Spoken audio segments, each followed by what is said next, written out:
here suggests you might be. On Monday, we have a lecture from Dr. Juan Gilbert of Auburn University. It's called Modern Day Affirmative Action, Computing, Race, and Gender Consciousness in the 21st Century. It's about new software that manages the tracking of those statuses. That's at 4:30, located in our conference room upstairs in the same building on the third floor. Tuesday, next week, will be at 1 p.m. in the open space upstairs on the third floor. We will be watching a live address by Eric Schmidt,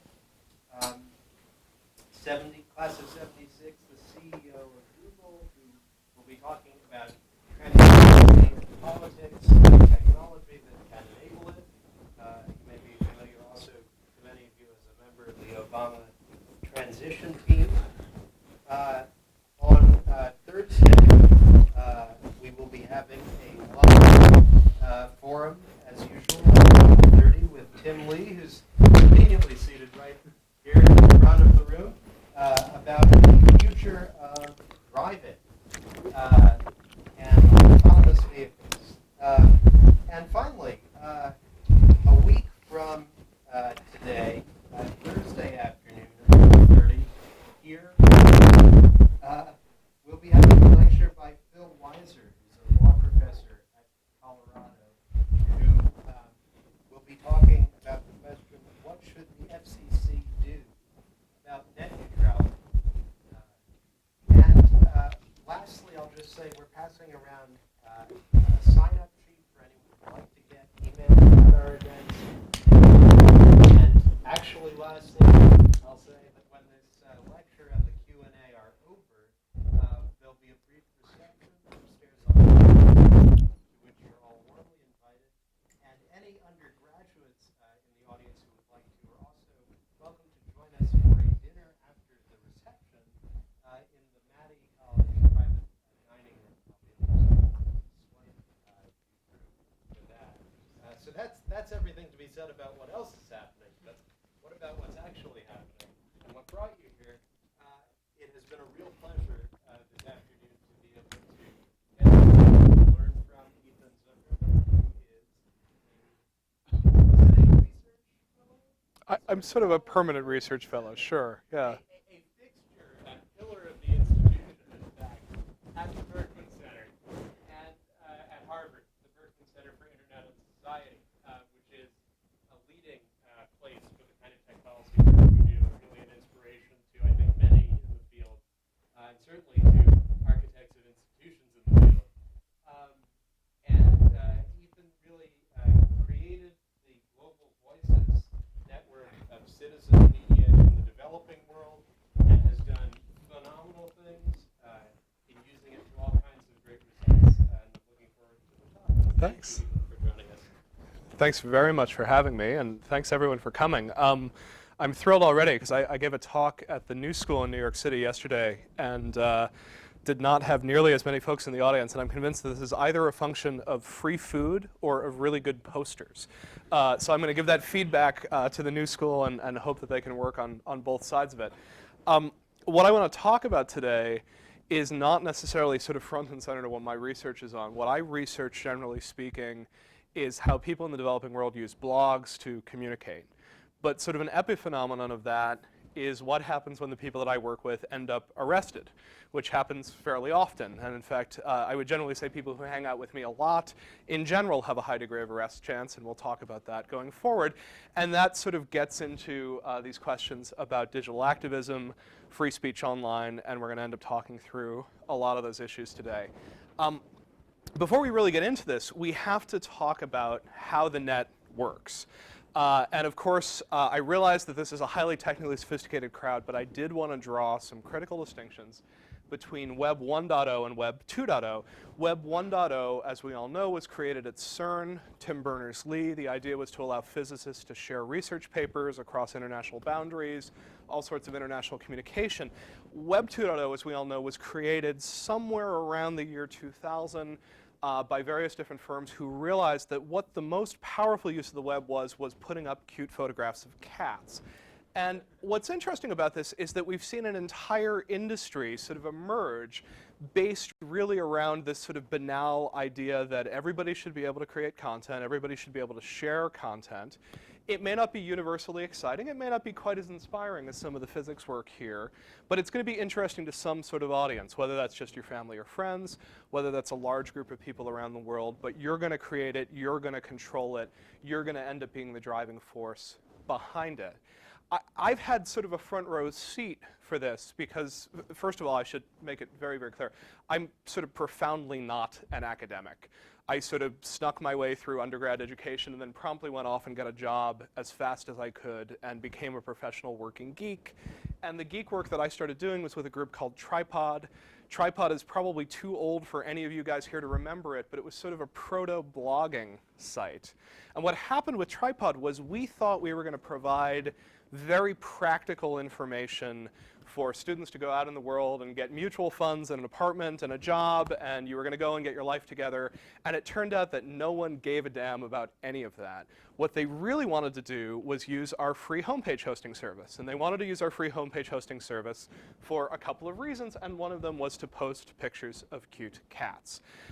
So I, in 1996, 97, actually had the chance to sort of watch this cute cat juggernaut on its way come and reshape the net as we know it.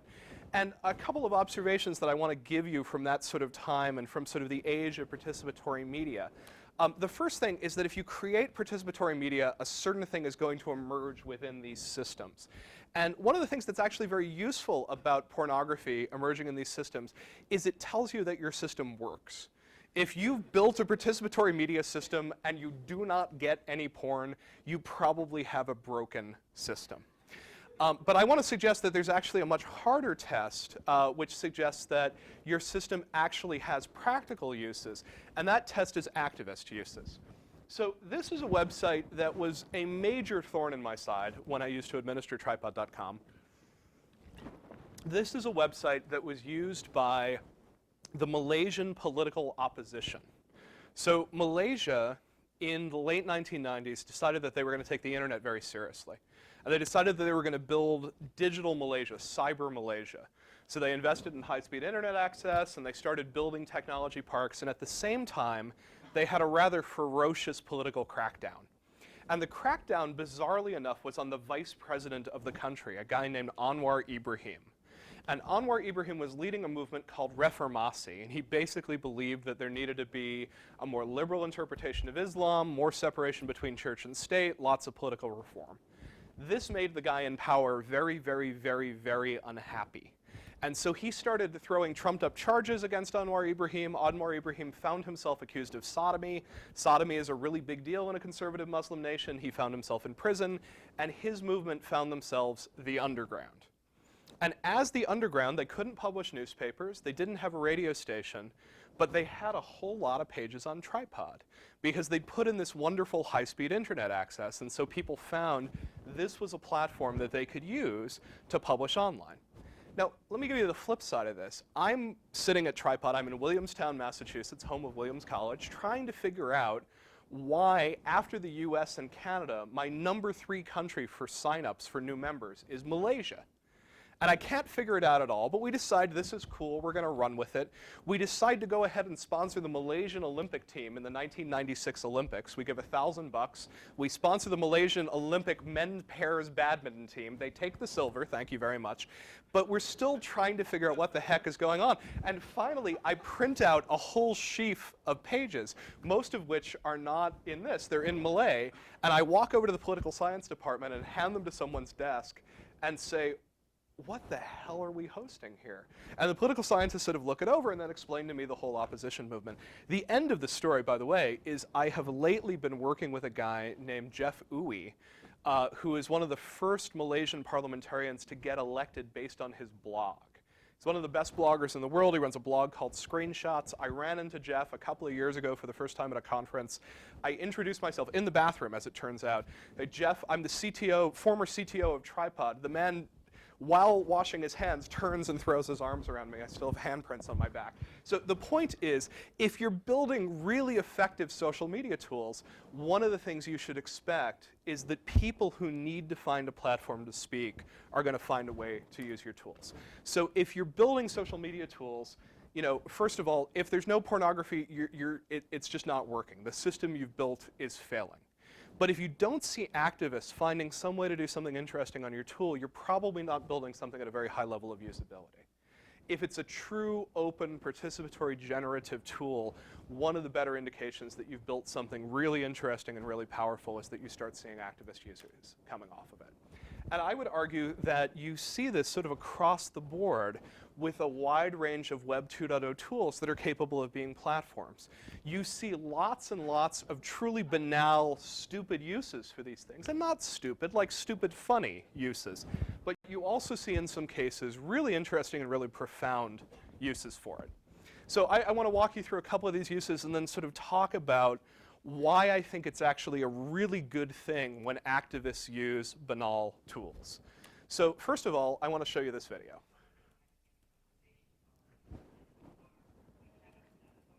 So I assume most people have seen this one. I'm sorry we don't have more audio on this one.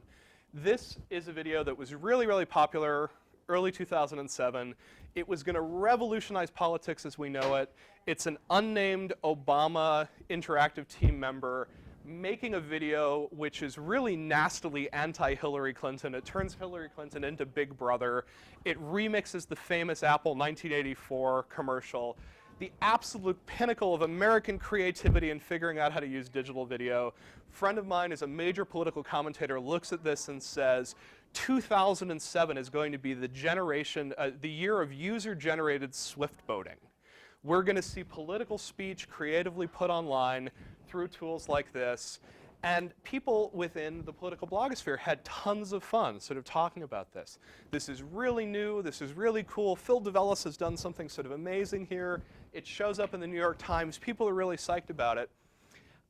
I'm at a conference in Doha, Qatar, hanging out with a bunch of Arabic activists at an Al Jazeera event. And Larry Lessig gets up and he shows this video. And a good friend of mine turns to me and says, oh, that's kind of like the one we did in Tunisia. So the one that we did in Tunisia looks like this. Same video, different soundtrack. It's the soundtrack from Lord of the Rings. And it starts getting slightly different just in a moment as we make it into the large hall. Now, that handsome dude on the screen, who you may or may not know, is Ben Ali, who is the dictator of Tunisia. No matter how you feel about Hillary Clinton, Ben Ali is a significantly worse guy than Hillary Clinton is, okay? Ben Ali runs an incredibly repressive, speech-restricting dictatorship that manages to sort of cloak itself within a great deal of propaganda, including doing things like hosting the World Summit on the Information Society. And so this video was put together, it's actually put together out of 2 different Apple promotional videos as a way to encourage people not to vote in the 2004 election, because Ali has this tendency to win these elections by something like 98%.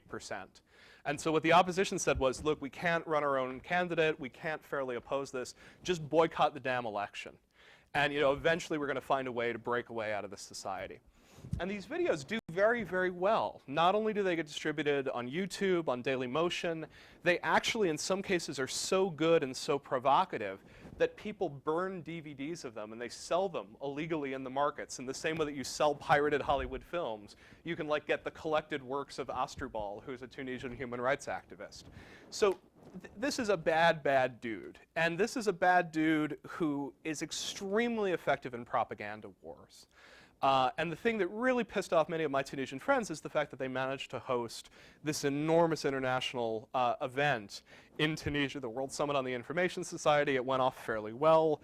The Tunisians didn't look particularly bad, but there's really no loosening, no cracks within the Tunisian free speech environment. What there are, however, are some very, very clever, provocative videos that are starting to come out. And this is one of the ones that's come out recently that I'm really fond of.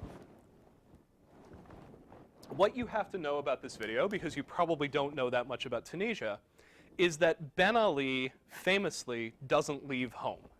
He's a total homebody. He's afraid of taking ill. He very rarely leaves the country. What's interesting is that his jet, on the other hand, gets around, and gets around in a big way. In fact, it's seen in a lot of major European cities, generally European cities that have really good beaches and really good shopping. And the speculation behind this is that while Ben Ali is not on the plane, because we know the days that he's in Tunisia because he makes media appearances, his plane and his first lady and her friends are essentially doing shopping trips of Europe in the presidential jet. And this is an interesting use of taxpayer funds. And the way that my friends are able to document this is that they're going around onto plane spotting websites. Websites where people are taking photographs of all the planes that pass in through Orly Airport, what time they showed up there, and they're able to track where the Tunisian president's jet goes based on this. So they put this information together, they use Google Earth so that they can do the flyovers, then they're using clips from these sites to see where they're identifying the plane, and you actually have a fairly accurate way of tracking the movement of the presidential jet despite the fact that it's absolutely not an official business. And you may think that this doesn't matter, but actually this raises a lot of attention. And Foreign Policy Magazine, which is one of those magazines that actually has a certain amount of weight within the geopolitical community, not only does this to sort of make fun of the Tunisian president, but goes a step further and advises you on how you personally can be a presidential plane spotter. I have to say, I had an opportunity at this the other day. I flew over to Dubai about 8 days ago, and as I was flying out of JFK, I discovered Obama's jet parked next to the one that I was getting onto. So I photographed it and documented it just in case he was in New York on a shopping trip. I don't know that he is, but the point being, at least there's a methodology associated with this. Here, for me, is where this gets interesting. This video, maybe it's interesting, maybe it's overblown, maybe it's overly dramatic. It's probably more interesting if you're a Tunisian human rights activist. It is interesting to me because it starts representing a mashup of lots of user source data put together in interesting ways. It gets more interesting to me when it starts leading to political pressure on this regime. And it gets really interesting to me when it gets put on dailymotion.com and Tunisia blocks access to Dailymotion for a couple of months. So here's why this gets interesting, right? Dailymotion, if you're a francophone, is YouTube, right? It's the French YouTube. It's more popular in the French world than YouTube ends up being. Hundreds of thousands of Tunisians go to Dailymotion. And they're not going to Dailymotion because they want to overthrow Ben Ali. They're not going to Dailymotion because they're activists. They're going to Dailymotion because they want to see the video of the cat that keeps flushing the toilet back and forth. Because that's why we go to these sorts of websites. But here's the thing. Ali is so pissed off by this video, which has made fun of his wife and gotten him in Foreign Policy Magazine, that he's blocked the entirety of the Dailymotion website. So all the folks who are going there to get their cute cats suddenly find themselves going, well, why can't I get to Dailymotion anymore? And they start emailing back and forth, and they start trying to figure it out. And that small 2% of society that actually gives a damn about the activist side starts saying, oh, well, actually, it was this video showing the presidential jet all over the place. I can't believe you haven't heard of it. So there's this funny sense in which what happens when you try to silence the speech by blocking these public banal platforms is that you raise these political issues to a much wider audience than you otherwise would have. And increasingly, this is becoming one of the goals that we have as web activists. We are trying to increase collateral damage. If only 2% of people care about the activist cause that we're playing with, we can get attention from 100% of the internet users by finding ways to provoke a government to sort of lash out and block access to a site. And the reason we're trying to do this is we're trying to raise this social cost of censorship. If we had put up a website which was basically benalisucks.com, right? And it only gets looked at by the 2% of people who are active in this anti-Tunisian free speech movement, and that gets blocked, no one cares other than that 2%. But if you can get this to move into larger, widespread tools, you've taken this to a much larger group, and you have the potential of reaching a much larger audience. So we're looking for collateral damage. We're looking to raise the social cost to a censoring government of censoring speech. So here's what starts happening with these things. Pakistan recently found itself inclined to block YouTube. And the reason for this, as it turned out, was one particularly offensive video. And it actually was a pretty offensive video. It's a Dutch academic who believes that the Quran is literally demonically inspired. And so he'll give these very long-winded lectures about the demonic inspiration of the Quran, and you can understand why an Islamic State would find this really, really offensive. Instead of talking to this academic, instead of putting up a rebuttal to it, instead of any number of other approaches, Pakistan's approach has been to block YouTube. They're not blocking YouTube so much as a way to block access to this video. They're really blocking YouTube to pressure YouTube. But one of the first questions is, why are they blocking all of YouTube? Well, it turns out that there's sort of 4 basic ways to censor the internet, or at least 4 basic ways that we know how to do. The really ideal one would be to block keywords. You'd really love to be able to dig in there and sort of say, here's the name of this Dutch scholar. Whenever he shows up, just block any content associated with him. We think this guy's a bastard. Just don't show him. But that's deep packet inspection, right? That means going into each packet that's coming across your national firewall and taking a look to see whether it matches or not. It fails in cases of encryption. It fails in all sorts of different cases. And no matter what you do with it, it is really, really expensive to do. We see some cases of deep packet inspection and keyword blocking in a Chinese context, but we don't see it universally. And we're not really seeing it anywhere outside of China. At this point, it is generally too much work and too difficult for most censorious governments to deal with. So they deal with stuff that's a little bit easier. If you wanted to block that YouTube video, you could block the URL, right? The specific URL that the video is located at. But the truth is, if you've ever looked at YouTube URLs, there's about 9 or 10 different ways that you can write the URL and access the same content. So it actually gets surprisingly tricky to write the URL in such a way that you can block it with a single rule. You end up writing very complex rule sets. People find back ways to get to them. People pass back and forth modified URLs to get there. So it's difficult. It's actually quite messy to do. You can block the DNS. You can basically say, you want to go to YouTube? I've never heard of YouTube. I don't have an IP address associated with that. Sorry. And of course, that fails. And that fails in 2 ways. You either find people switching their DNS over to OpenDNS, or you find people finding out other ways to go directly to the IP address. It is almost entirely ineffective. Almost everyone who censors the web has given up on doing it. So what people do instead is they block IPs. And that's what Pakistan did. Pakistan said, we're going to block the IPs associated with YouTube. Here are the 2 major IPs associated with the site. We're simply going to block all access to them. We're going to redirect access to a page explaining why YouTube is blocked. Interestingly enough, Pakistan screwed this up. And they actually published this as a route. And so what happened for a little while was, rather than redirecting Pakistani internet traffic over to this block page, this route propagated from everyone who listened to this newly announced Pakistan route. And for about 2 hours, everyone on the web who had adopted this new route all tried to go see that same redirect page, which was now announcing itself to the world as the shortest route to youtube.com. And this rather quickly took down the entire Pakistani internet, as well as making it impossible for anyone in the world to see cute cats through YouTube, which is in part why people know that Pakistan is blocking YouTube. Because again, the same sort of level of social cost, Pakistan managed to put its foot in it so badly that not only are they now viewed as censors by their own countrymen, they're actually sort of viewed universally in one fashion or another. But the real problem with IP blockage most of the time is just that it's overbroad.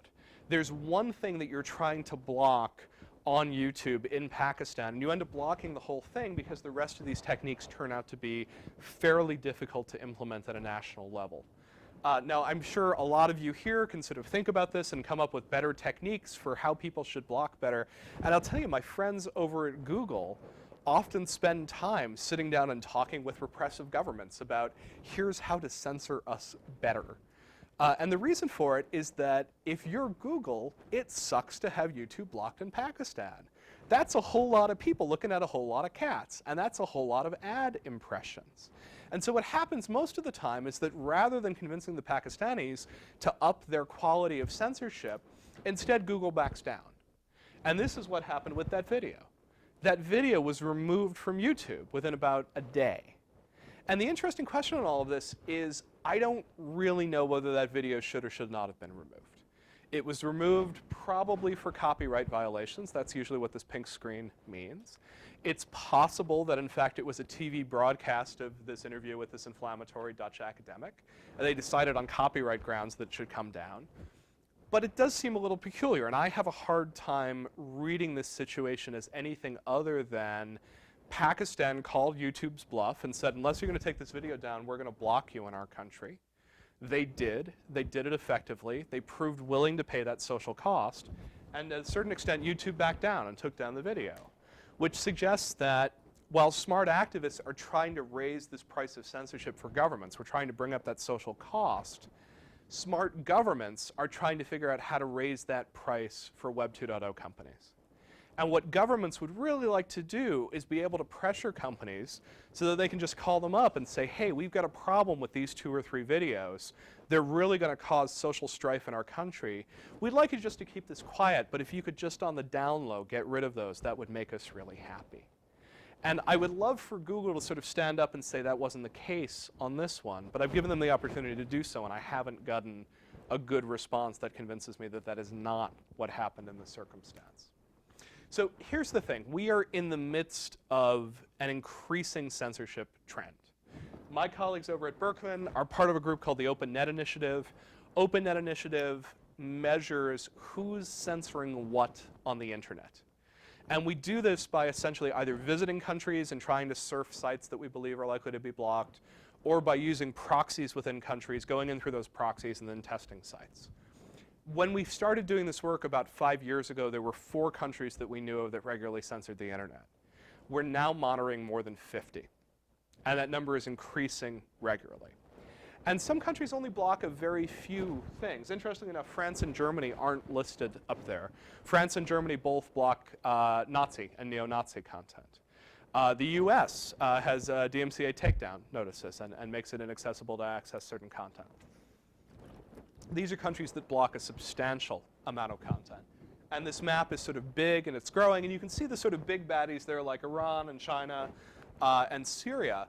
But there's also a lot of smaller countries that are blocking small subsets of speech that are either socially or politically offensive.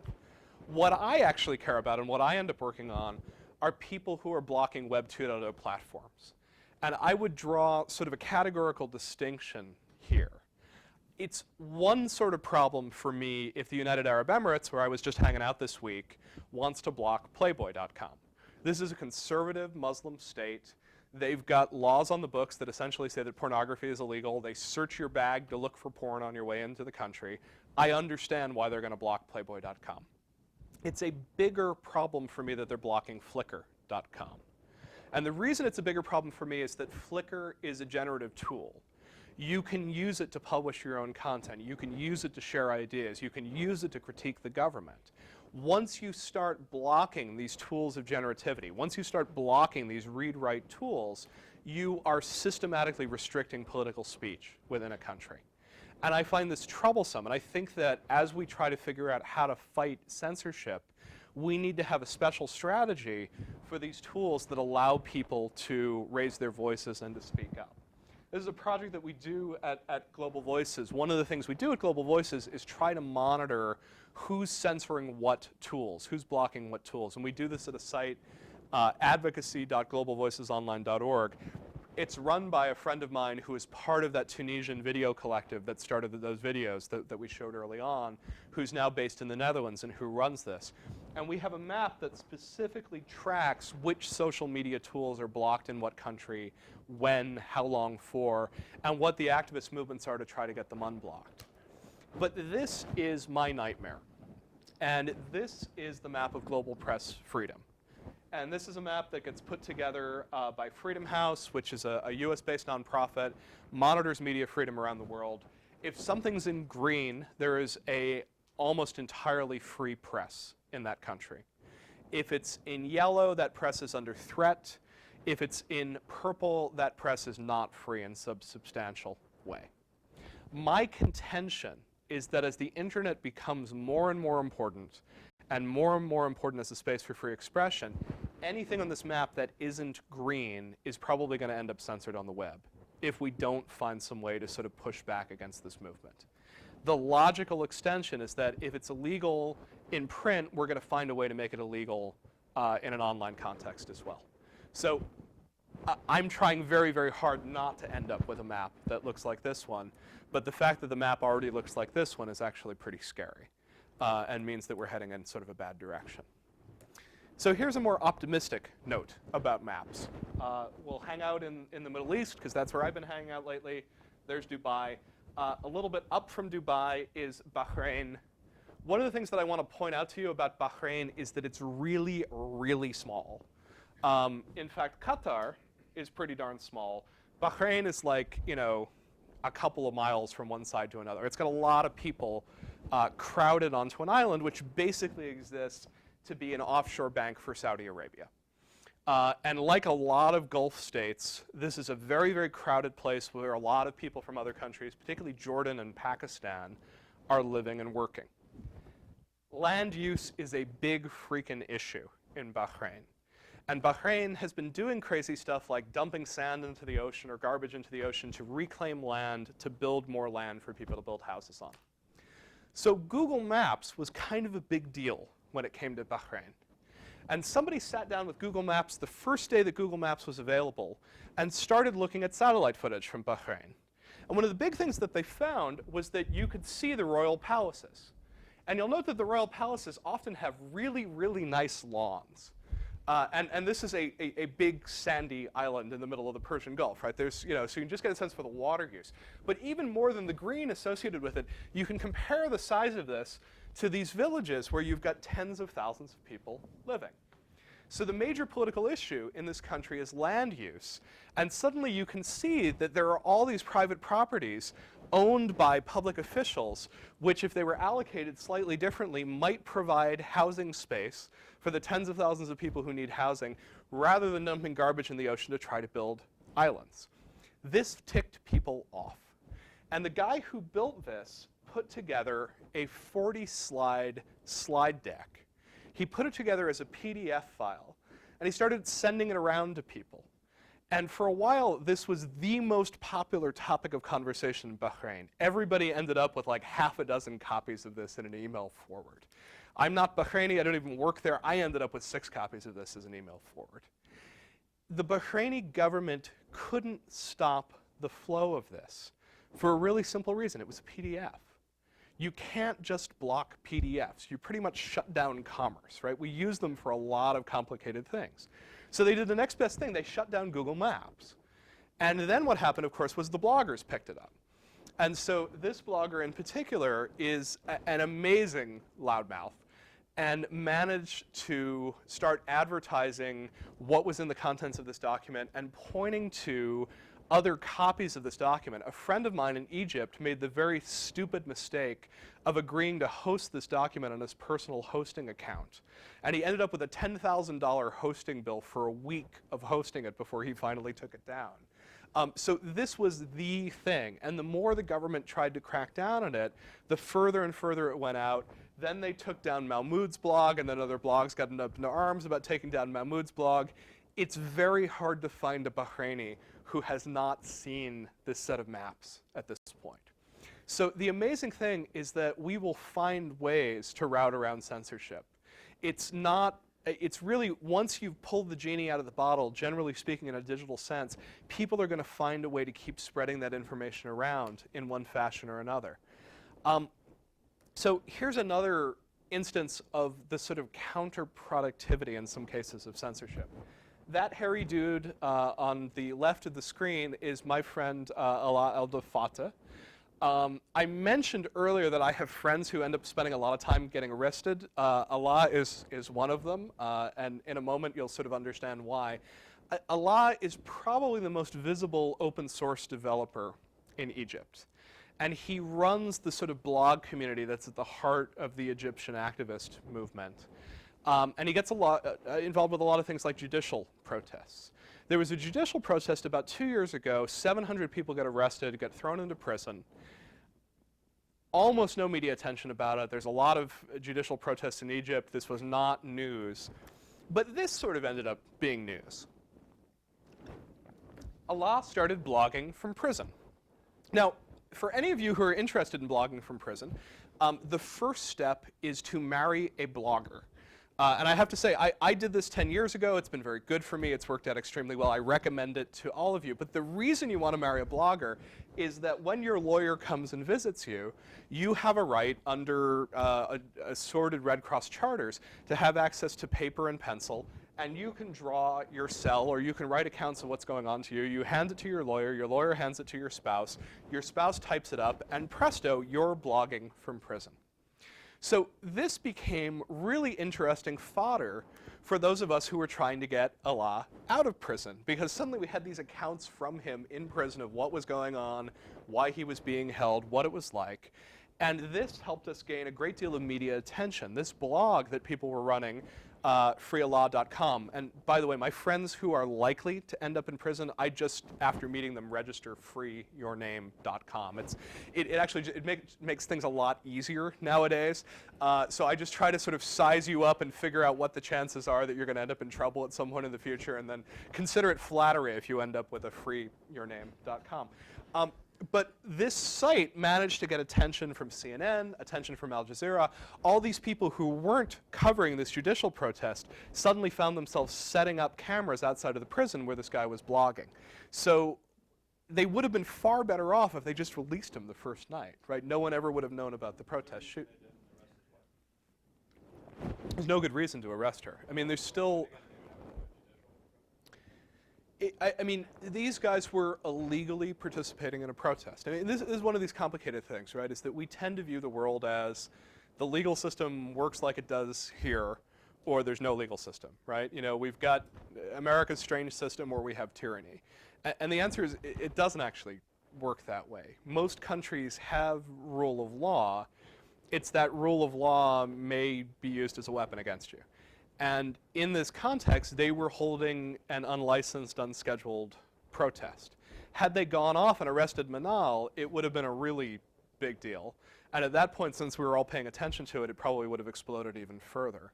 But what it really came down to was he knew he was going to get arrested.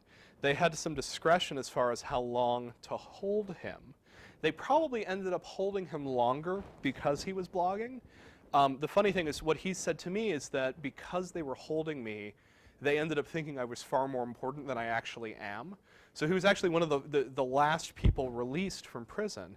And those of us who were working on this blog were sort of like, well, gee, that's a drag. We really wish we didn't do that. He said, no, you probably prevented me from getting tortured, because everyone knows that that would have ended up on the blog. Everyone would have known about it.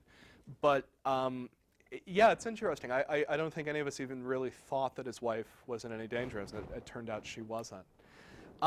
So here's the thing. This stuff gets fairly personal for me. This guy, Wu Hao, was Global Voices editor in China. Global Voices is a big site that sort of looks at content from the developing world, puts it all together, sort of runs a Reuters-style newswire of it. We hired Hao Wu. He became our China editor. About 2 months into working with us, he ended up being detained by the authorities in Shanghai. He was never charged, but he was held for 4.5 months without charge. And we made sure that he had a lawyer, and we made sure that his family knew about it, and we were in regular touch with his family. But there wasn't a ton we could do. We put up freehaowu.com. We started, no, we hadn't registered ahead of time, but it was one of the things that helped me realize that we had to. We started writing what we knew about his case. We started writing about the ways that we were pressuring senators, congresspeople, stuff like that. But the problem was we barely knew the kid. I mean, I traded like a dozen emails with him. He wrote really good stories. I didn't even really know whether he was in because he was working with us, or whether he was in because he was an independent filmmaker, or if he was in because he's gay and visibly gay. I don't know what he got arrested for. And so we were sort of lousy advocates. And one of the things that we sort of learned from this is that advocacy is changing in a Web 2.0 age. It's a really bad idea as a well-meaning white dude to stand up and say, I'm going to speak for the Tibetans because they cannot speak for themselves. Well, that's bullshit. They can speak for themselves. Almost anyone can speak for themselves. That's the point of Web 2.0, is that except in outrageous cases, people do find ways to speak to themselves. Your job as an advocate nowadays is to let someone speak for themselves. And in this case, what we ended up doing was leaning on Nina Wu, who was Hao Wu's sister. And about 2 weeks after we put up freehaowu.com, she said, you know what, this is bullshit. You guys don't actually know my brother. I know my brother, and I know what I'm going through, and I'm going to start blogging about this. And what's interesting is that Nina, first of all, was in a much better position to tell this story than we were. She had photos of the guy. She had this very moving photo of his wilting plants in his apartment while he's off in detention. And you know, this is all moving stuff. But one of the interesting things about this is that she started this thing out on MSN Spaces. So MSN Spaces is not where we would have chosen to ask her to put up this blog. We know that MSN is systematically censored in China. We know that Microsoft is cooperating. I know Microsoft is the sponsor here. Microsoft is cooperating with the Chinese government to censor certain types of speech on Spaces. This is the last place we would have told her to put this blog. But you know what? We don't get to tell her. She used what tools she had at her disposal. And this was the tool that she was familiar with, and this was the tool that other activists and other people who had relatives in prison were using in China, and that's what she ended up doing. And eventually what we ended up doing was just taking her posts from Chinese, translating them into English, and using them as our platform for advocacy. We stopped trying to speak on Hao's behalf.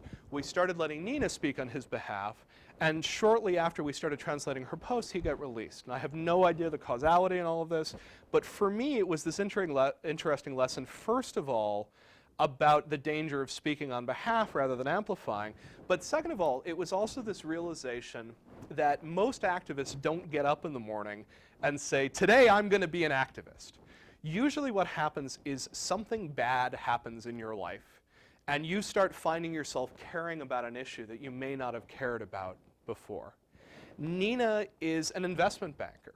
She's living the Chinese dream. She's got a great apartment in Shanghai. She's got a kid. She's got money.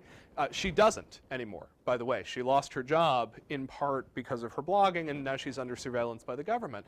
But this is not someone who thought of herself as an activist. This is someone who found herself sort of dragged into it. And she ended up using that tool that she had at hand. And this is a really interesting question for all of us who design tools, which is how do we design a tool that 99% of the time is going to get used for really banal and boring purposes, and 1% of the time may actually be something incredibly important as we think about how to defend someone's life. Yes?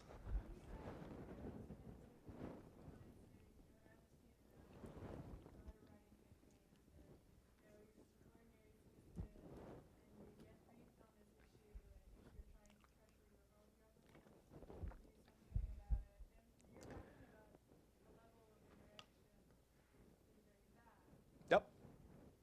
I'm not hugely supportive of those campaigns. I think that it's a style of advocacy that doesn't make a ton of sense nowadays. And I think one of the things that I would say, and I say this as someone who in high school sat there manning the Amnesty letter writing table, that what I would love to see groups like Amnesty doing is, first of all, helping us get much closer to the people that we're advocating for, which might mean giving their families a voice, might mean giving the organizations they work for a voice. Just to give you a contrast on this, right? A bunch of Burmese bloggers just got arrested and sentenced to long, long prison terms. If you really want to know what's going on with those guys, Irrawaddy.com, which is a site that follows free speech in Burma, knows most of these guys, knows the circumstances around it, and is putting an enormous amount of information out about it. So I think it's okay if Amnesty is trying to get you involved with other people's issues, but I think that these sort of really narrow channels of the 2-page briefing document, now go support this person, is kind of bullshit and is kind of 10 or 20 years old. What I really want to see advocacy organizations doing is figuring out how to close that loop a little bit more. I also want to see advocacy organizations listening to the family and the friends of the people that they're advocating for, because one of the biggest things that you discover in a case like this, we couldn't start this site until Nina gave us permission. And we spent a month on the phone with her going back and forth about whether or not she would give us permission. And she didn't give us permission until she finally got to the point where she felt like, gee, he isn't coming home tomorrow.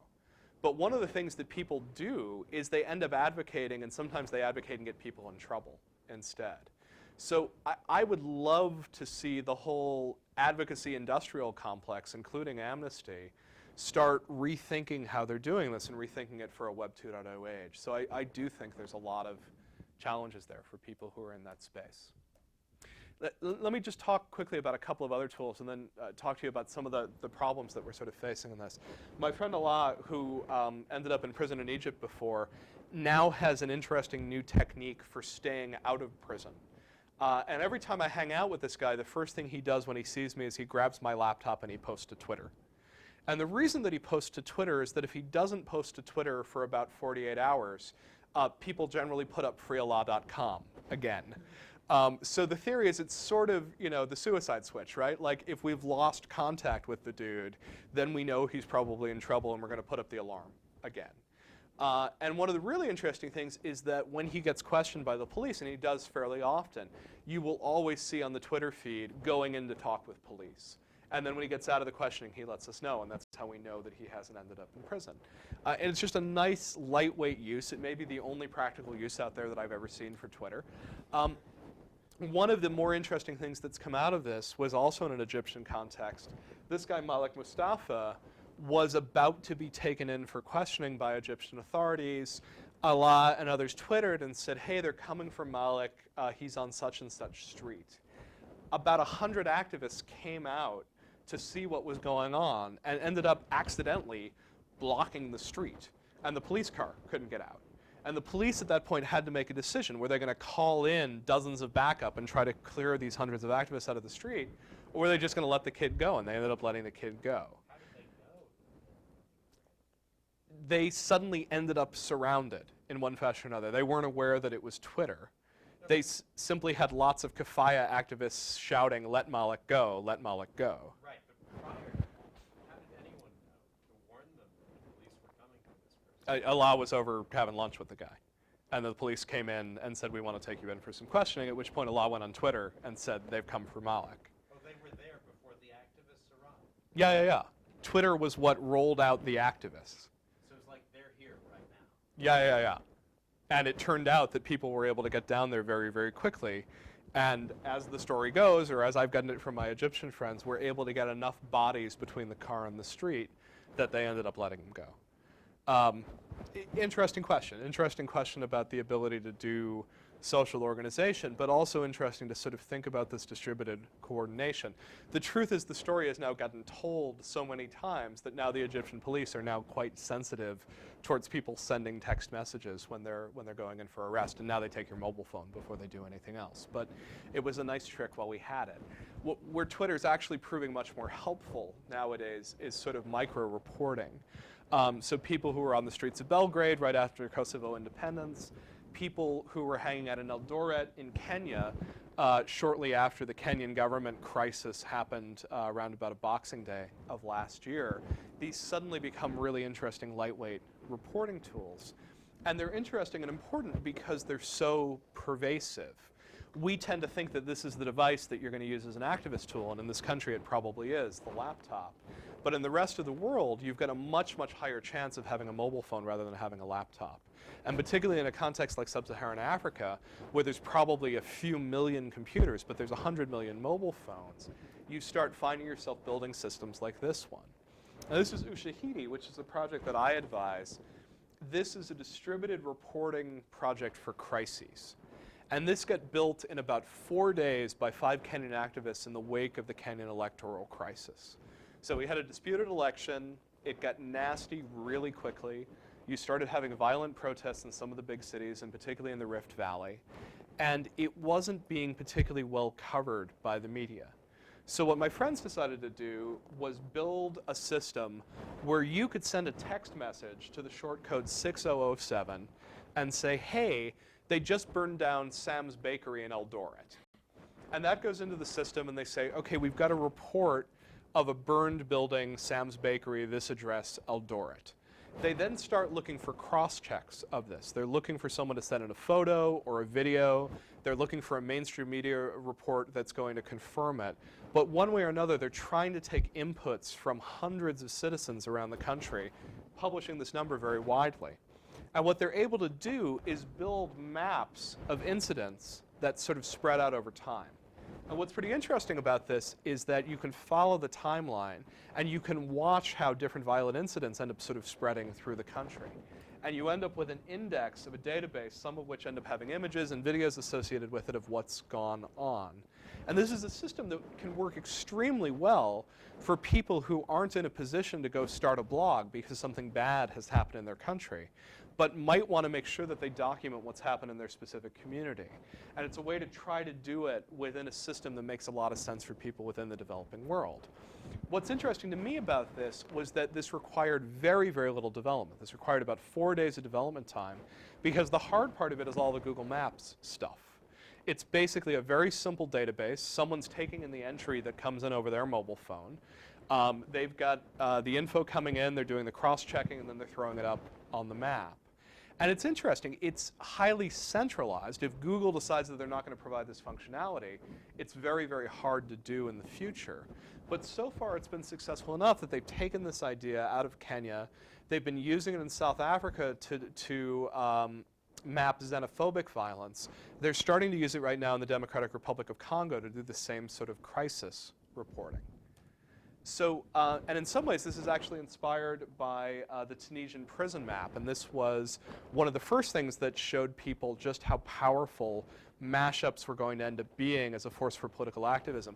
This is just a map of Tunisia with an overlay of human rights data on top of it, so that you can look around the country, look to see where the secret prisons are, and then get a sense for who's being held there and why. In all of these cases, there's a pretty good argument to be made that you probably want to do these on your own server. But the truth is, the reason people are doing these using back-end systems and things like Google Maps is that it shortens the development time. It makes it a much, much higher impact project than you could probably do with your own stuff. You end up trading off this small bit of dependency on a centralized platform in exchange for the ability to get this stuff sort of rapidly to market. And there's a lot of argument in the human rights community about what we should do with this. Server-based, and these sort of, based particularly around large centralized platforms, makes it easy to build these things and easy to use them. It also increases the danger that we're going to get locked into them. So Facebook's become very popular for protest organizing. And friends of mine were able to organize hundreds of thousands of people to march in solidarity with monks in Burma. The problem was, eventually they decided that they wanted to run their own system. They didn't want to run it on Facebook. They wanted to export these 400,000 names from Facebook, and Facebook said no. And they're now in a situation where they're trying to move over to Avaz so they can continue to do movement building around this, but that data is locked within Facebook. And that's the trade-off that people are sort of looking for with this. On the one hand, doing something on one of these centralized platforms tends to mean that you're faster, tends to mean that it's a little harder, a little bit more expensive to censor, but it also means that you may find yourself on the wrong side of a corporate entity that's having trouble holding onto your data. You also have the possibility that you might end up with a corporate entity that isn't who you thought they were. So one of the interesting things in the Russian language blogosphere is how important LiveJournal ends up being. So this was a prank page. This was sort of wonderful. This was put together by activists in Belarus. And they were interested in this report that Lukashenko, the dictator of Belarus, had decided to put together his own YouTube alternative, which was more positive about Belarus than YouTube was. And this obviously pissed off the activists a little bit, and they decided that what they really wanted to do was build for Lukashenko his LuNet. And so they would take all the popular services that people were using in Belarus, like YouTube, and they built LuTube. And rather than building different search engines, they've done the Lu version of them. And they, of course, did LuJournal, because all of the stuff that normally would be on LiveJournal needed to be on LuJournal. The best of these sites, by the way, was the one which was a search engine site. You would go to it, you would enter in a search term, and the message it would give you back was, "We're really sorry, all the KGB guys are on lunch right now. Please come back so we can properly censor your results." But the serious thing within this are the concerns about LiveJournal. As you guys know, the company behind LiveJournal was bought by a Russian company. It's a company that's believed to have very strong ties to the Russian government. There's a thriving Russian language blogosphere.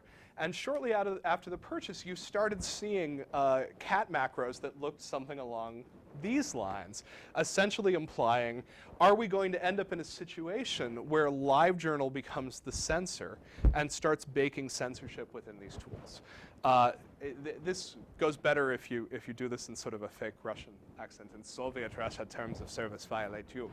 But where you really should be worried about this is a Chinese context. And in a Chinese context, sort of everything we've talked about needs to get re-examined, particularly this use of publicly accessible platforms.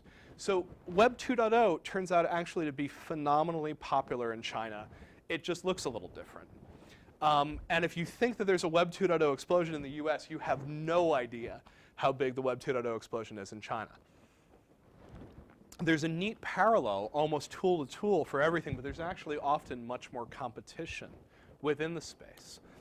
And one of the things that's very interesting is that these Chinese language tools often have censorship baked into them. So this is an experiment that my research partner Rebecca McKinnon did. And Rebecca was lucky enough to spend her childhood in China, so she speaks Mandarin fluently. And it lets her do experiments like this where she goes onto MSN Spaces and enters in the title for her blog, which is, "I love freedom of speech, human rights, and democracy." Sends it into the system, and the reply that comes back is, "You must enter a title for your space. The title must not contain prohibited language such as profanity. Please type a different title." So you actually can't name your blog, "I love freedom, human rights, and democracy." The tool itself, this is not human review, the tool itself is looking for particular keywords and preventing you from putting them in prominent spaces on the page. So what happens out of this is that Chinese internet users get pretty oblique in how they speak online. If you were hanging out on the Chinese internet about 9 months ago, there was suddenly a rash of people posting this picture or variants of this picture. And as you can all see, this is a river crab that's wearing 3 watches, obviously enough. The reason for this is a complicated pun having to do with Chinese blog censorship. So for years, people would have their blogs censored. They would get notices saying, "In interests of social harmony, we have restricted access to your blog." And Chinese bloggers used to say, "My blog just got harmonized. I can't believe it. I posted about Tiananmen and I got harmonized." So after a while, the government started blocking the word harmonized because it was clear that you were complaining about government censorship, and harmonized became a stop word that could get you blocked. And so at that point, they took advantage of some of the interesting language features of Mandarin, which is that the same word for harmonize is more or less, with a slightly different pronunciation, the word for river crab. So now if you hang out in the Chinese blogosphere, you will see people writing about how someone's blog just totally got river crabbed and it's really a shame. And you're looking at this and trying to figure out what's going on, and it really helps if you have someone who can guide you through all this. I don't know enough about Chinese politics to explain why Sang Daibao is a funny thing here, but my Chinese friends tell me that this is very, very funny. But the point is, you start looking for mechanisms when censorship is baked in. One of them is to figure out the fact that, generally speaking, it's very hard to censor images. And so one of the things you see coming around the Chinese blogosphere often are these images where, Albert Einstein is writing on the blackboard, and what he's writing is some sort of fearsome political speech. And the reason for this is that people have developed tools which allow you to enter in the text and have it appear on the blackboard behind Einstein, which then gives you an embeddable image which you can put up on your page, which suddenly becomes extremely difficult to block. So this is the sort of nonsense that you find yourself doing when the government has gone a step further. What's happened is the Chinese government has basically said, look, we're going to block access to the vast majority of these tools. We're going to make them fairly hard to get to. We may just block them outright, or they may be intermittently accessible. But we're going to throw you a bone. You've got all these great tools. And by the way, these great tools are in Chinese. They're not in English. They're natively hosted, and we're going to take advantage of your national pride and suggest that this is what you should use instead. Oh, and by the way, yes, there is some censorship baked into them, but you'll hardly even notice. And the truth is, most people don't notice. Most people aren't blogging about human rights and democracy. Most people are blogging about cute cats, and they don't give a damn about it. And the point is, it's okay at this point in China to block Flickr.com because you can get your cute cats through a Chinese site that allows people to show cute Chinese cats. So the brilliance of this is that you get around the whole cute cat theory by enabling the cute cats, but actually stamping out the political speech in the process. So I want to, well, I should quickly mention there are things that China isn't blocking. One of the things that none of us can understand, by the way, is Gmail. But my friends theorize that Gmail has become incredibly popular within the cognoscenti in China and that no one wants to move away from it. My guess is that you will at some point see a successful competitor towards it. Certainly they're not blocking massively multiplayer online games. A lot of activists are looking at this and thinking, can we put political speech within them? They're not blocking Skype, but of course the locally distributed version of Skype has keyword filtering within the chat client. So one of the possibilities here is we have stuff that have the same brand names, but they've actually been subverted in one fashion or another. Last thing I want to talk about. Censorship, it's not just for governments anymore. One of the things that we started seeing in the Georgia-Russian war was something that everyone started referring to as cyber war. When someone refers to cyber war, you can generally safely stop paying attention to them. There is at this point no cyber war. There is lots and lots of cyber harassment. There's lots of cyber defacement. In this case, what they mean by cyber war is not bringing down someone's military defenses. They mean making someone's websites hard to access. They're talking about DDoS. And there was a whole lot of DDoS that went on during this conflict. And actually, for a while, it was very, very difficult to access most Georgian websites. And what people speculated was a shadowy Kremlin conspiracy making this happen. Sorry. Distributed denial of service. Assume for the moment that you're really pissed off at Princeton, and you'd like to take down Princeton's phone system. If you get enough friends to call up the main switchboard in Princeton and ask for Ed Felton's number, okay, you will overwhelm the operators. The operator will sit there and say, yes, let me look up Ed Felton's number for you. By the time they've got Ed Felton's number and connected, you've hung up. And you've called again, and now you're asking for somebody else's number. And you're not just doing this, you've organized 100 people to do this with you. Anyone who is legitimately trying to call Princeton to say, apply, can't get in. And so Princeton at this point has been effectively cut off from the phone system. That's what DDoS is. DDoS means that you tell a whole bunch of folks, let's go load some web pages, and then let's run away, and then let's load them again really fast, and eventually the web server will be completely overwhelmed by it. It won't be able to serve it out.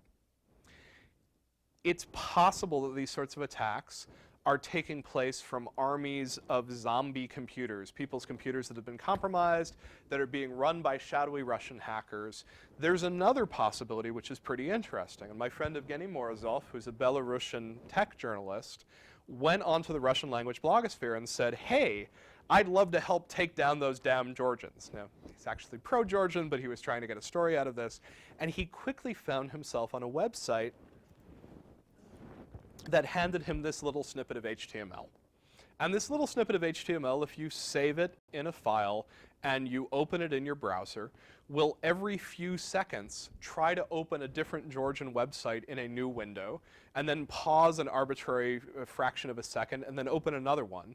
And as fast as your little browser can carry you, you are essentially clicking around on a whole bunch of Georgian websites. And if you get a few thousand people to do this, this is actually a fairly effective way of taking down a small-scale website. So one of the questions that we're having on all of this is this what made those sites inaccessible?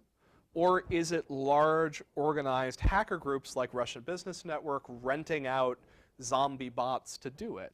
Because the truth is, DDoS attacks are actually pretty effective. And they might be effective if you have a lot of resources, or they might just be effective if you're a pissed-off Russian nationalist and you happen to organize a lot of friends to do it. And this question of whether it's coming from the government or whether it's spontaneous is a real open research topic right now. We've been trying to figure this out in the Chinese context. One of the things that's fairly common is for someone to go onto a bulletin board in China and say, I'm really upset with the new admission policy at the university. I think it's a bad idea. They're focusing too much on testing. This is bad. And you'll immediately see 5 responses saying, no, no, no, you don't know your facts. This was a good decision by the government. Here's why. You really should be supportive of this decision. Now, some suspect, and not without evidence, that there is a group of Chinese students who are now being referred to as the 50-cent brigade, who are being paid half a yuan for each one of those posts. And so by looking for message board traffic that could be controversial and responding to it, they are in the pay of the Chinese government, and that's where the dissent is coming from. This may or may not be true, and it may or may not be the only thing out there, because we've seen other sites out there like anti-CNN.com, which was an attempt to respond to what a lot of Chinese people saw as biased media coverage during the Tibet protests. This site, we know, was not a government site. We know that this was an individual who's been extensively interviewed and extensively talked to, and appears to be a really pissed off 24-year-old businessman who thought that CNN really sucked, and managed to organize a lot of people to work with him on a site that produced video and did a lot of critique of CNN coverage. So the interesting question in all of this is we're starting to see tools that are actually pretty effective at causing a decent amount of havoc. You could imagine them coming from citizen hackers. You could also imagine them being organized by government efforts. How you approach this has a lot to do with where you think these things are coming from. So let me mention that where this is really coming into play is that we're now starting to see really serious denial of service attacks on some very important sites. This is probably the most important independent media site if you're interested in following Burma. And it's been under attack for 3 or 4 months at this point. And at one point, Irrawaddy actually lost their web host. Their web host said, we're sick of you guys. We keep you on a server. You're constantly attacked. You end up taking down the other servers we have here. Get out. And we were able to help them find a better server and a guy who's doing a better job of filtering denial of service attacks. But this has become an enormous problem for human rights organizations. My site is continually under attack. And it's been under attack since we added a country for Kosovo. And since then, we have experienced DDoS attacks every single day. And my sysadmins spend an enormous amount of time trying to fend them off and trying to keep our site up.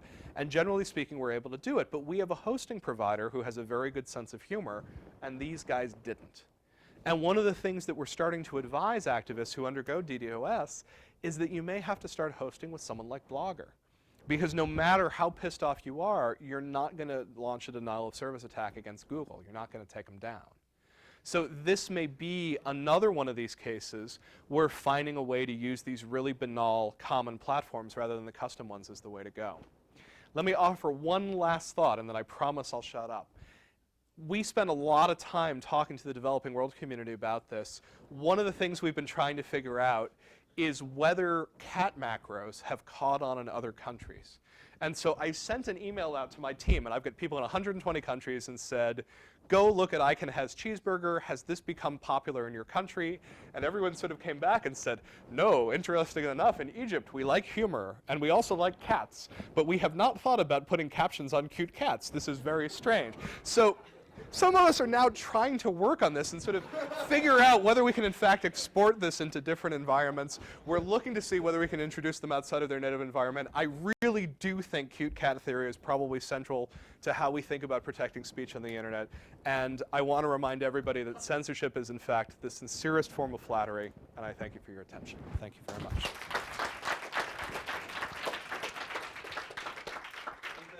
Thanks so much. We normally do Q&A down here and then Yeah. have a reception upstairs. But all the I've talk talked about too damn making long, it yes. Censorship has stoked my appetite, so I'm going to suggest that we adjourn Absolutely. salon style Let's do it. to upstairs.